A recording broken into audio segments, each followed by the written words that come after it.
So, muna siya guys ha. So, nanta sa GCash sa itong smartphone at be sure nga naka-download mo og GCash sa inyong smartphone. Then, inyong i-end. Then, i-click din mo ang bells pa. Dayon electric bill. Dayon hanapin pangitaon ang Sipalco. So, kaning pula nga Sipalco guys para dili ka maka-charge. May naman to. Ay, nawala man. Sipalco. Kaning logo kay para walay kuan. Okay? So, i-click nimo na siya guys. Then, i-type nimo ang amount sa imong gusto ibayad. 1, 2. So, muna siya ang amuang billing guys. 1,230. Then, ang contact number, contract number, na dito makita sa billing guys. Diri nga billing oh. So, asa mo itong billing? Diri nga part ni siya makita ang billing. Dira ang account number, di ang contact number. So, diyan ni mo na siya ng tawon. So, ang samo kay naana man ni siya kay nakabayad man ko dati 554. Oh.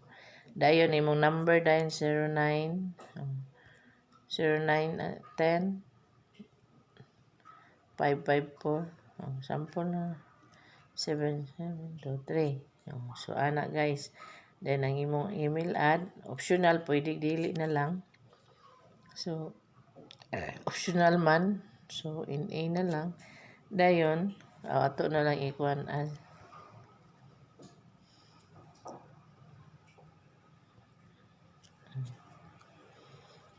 dili ta mo bayad ana. So kay na may bayad nga 32.1 so kay sa insurance so dili na lang ta mo click. So muna siya next.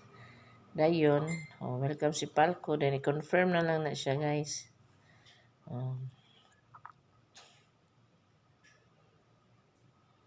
So nag-loading pa.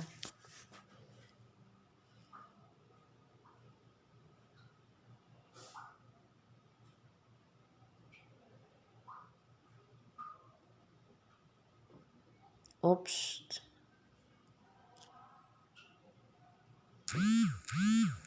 Okay. So, hi ma'am. Anang guys ang iyang kuan. Dati nagbayad ko. Hi ma'am sir. Thank you for paying 1 to 30 for your electric bill under contract number 5. So, yan na guys. So, posted na agad yan sa Sipalco. Okay. So, thank you for watching. Please like, subscribe. Discarding Nanay. Bye-bye.